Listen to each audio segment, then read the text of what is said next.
Right away. Laura, great to have you this morning. I wanted to start with this breaking news overnight that it appears, and there you are, you popped up for us. It's so great to see you. The Daily Mail has a very interesting story that's saying that Vladimir Putin essentially may be running out of bullets, that he might have a week and a half, 2 weeks max. He's losing warplanes, tanks, all the rest of it. He obviously went into this thinking he was going to bulldoze his way through Ukraine. He's obviously caused a lot of destruction. Don't want to minimize the fact there's over 2 million refugees. But this has not gone as well as Vladimir Putin expected. I don't buy it for a second, Ed, I'll be honest with you. I really think that there's so much misinformation. We've never really seen anything like it. I mean, I've been covering wars now for 35 years, and I have never seen people with their nails done in the Ukrainian flag, right? I mean, we're being corralled into this box where we either have to hate Vladimir Putin and believe everything evil that's said about him and love Ukraine, and there's no in between. And that reminds me a lot of you're either, a white supremacist, or you go with the Democrat narrative on everything under the sun.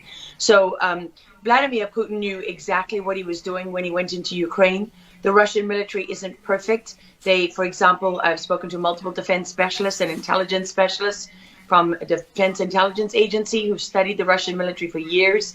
They do have a difficulty mounting complex air operations because they do very little training hours in comparison to, for example, the United States air assets, right, our fighter jet pilots. But Russia is not struggling. What Russia has done from the very beginning has been very strategic. They didn't go straight to Kiev.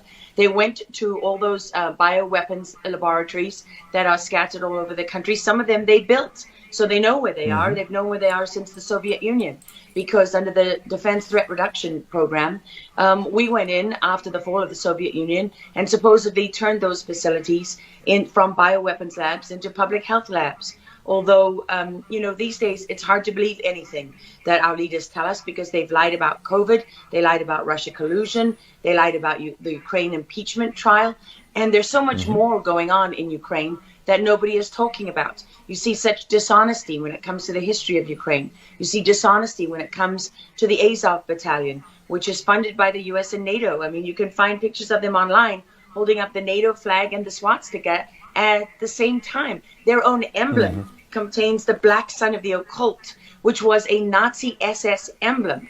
And it also contains the sideways, lightning insignia of the SS. I mean, this is on throughout the Ukrainian military. You can see that black sun of the occult on their body armor, even on the female soldiers who are paraded in front of the world as being, such an example of Ukraine's independence and spirit and nobility. Even they are wearing the black sun of the occult. And, the White House wants you to believe, well, this doesn't matter, it's just a small number of troops. It's not true. The Azov battalion has been murdering its way through eastern Ukraine. Yeah. We don't want to admit this. This was why Crimea voted for independence. This is why Crimea wanted to be with Russia. Because we in the media, in the Western media and in the West, won't acknowledge the reality of what's gone on. Western Ukraine backed the Nazis. It was a headquarters for the Nazi SS. The CIA under Alan Dulles actually gave immunity from prosecution to the Nazis of Ukraine from the Nuremberg trials.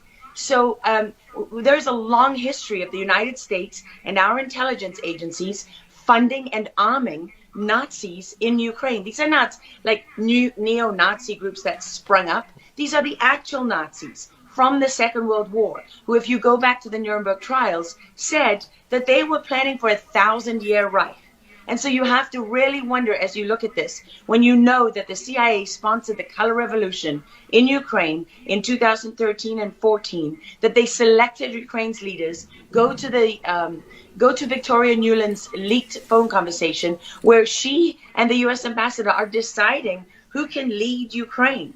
I mean, there's as much interference here as you could possibly imagine before you even get to Hunter Biden, Nancy Pelosi, John Kerry, and Mitt Romney, and all of their children who are employed, who earn millions from Ukrainian gas companies. Yeah, you are pointing, pardon me, to a real credibility crisis for our leaders. I want to let Karen Turk jump in. Yeah, I wanted to bring up the fact that President Zelensky is Jewish, and I don't know exactly how this factors in, but there's some very interesting points in what you're saying. And looking at this, you could think it's political theatrics. You made a very good point at the beginning that you think that Putin is in control. And I actually want to play something that Jen Psaki said, because it seems that the White House is actually echoing that sentiment. Watch this.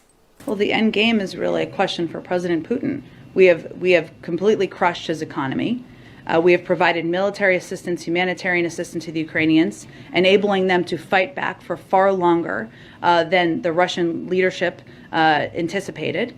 And again, he has to determine what the path forward looks like for him. Thanks, everyone. He's determining what this looks like, and I think that's a lot of what you said, Laura. I'd love to get your thoughts on that, what you just watched. What troubles me about the moment that we're in is that we have such a selective and a narrow reading of history. President Zelensky may be Jewish, but he's not the only one in this who suffered during the Second World War, whose ancestors suffered, right? I mean, look at Putin. How many relatives did he lose in the siege of St. Petersburg? People don't know their history. They don't know what made Vladimir Putin. And I'm not I'm not defending him. I don't need to defend Vladimir Putin. My job as a journalist is to try to understand what is the truth here. I don't like being lied to.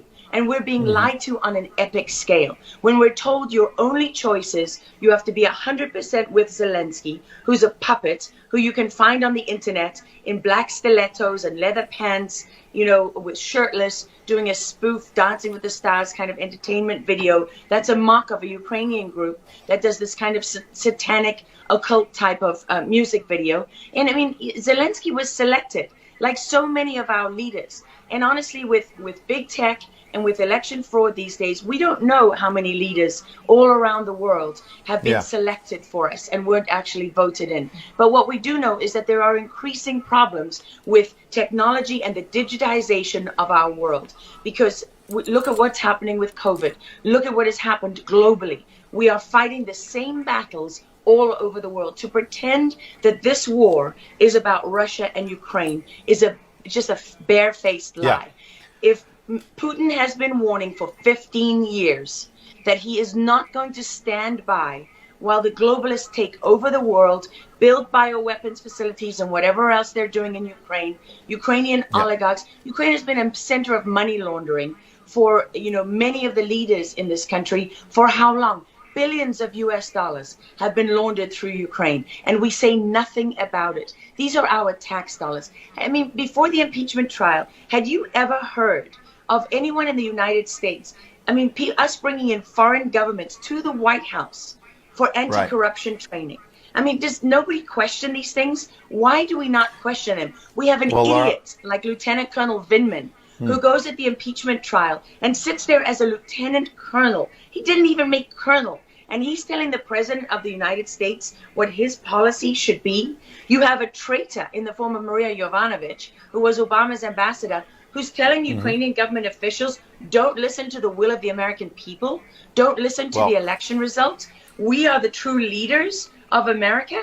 I mean, and then people object when the woman isn't even fired. She's given a cushy job for life at Georgetown University at the expense of the U.S. taxpayer. And we're told that the president of the United States cannot say to his foreign counterparts, that we want you to look into something. But Joe Biden, he can withhold as much aid as he wants to. I mean, there's so much hypocrisy and dishonesty here. And Ukraine is at the center of it all. Go back to Russia collusion. Go to Alexandra Chalupa. Go to Eric Karamella, the whistleblower who went to work for Adam Schiff, who wasn't really a whistleblower, and all those corrupt people in the deep state. And you know what? The deep state isn't a theory. It's not a conspiracy theory. It's an actual deep state. Look up the SES, the Senior Executive Service, because when that bureaucracy was ushered into law in the United States of America, that's when we got a bunch of unelected bureaucrats pulling the strings behind the scenes. And these are the people that keep lying to us.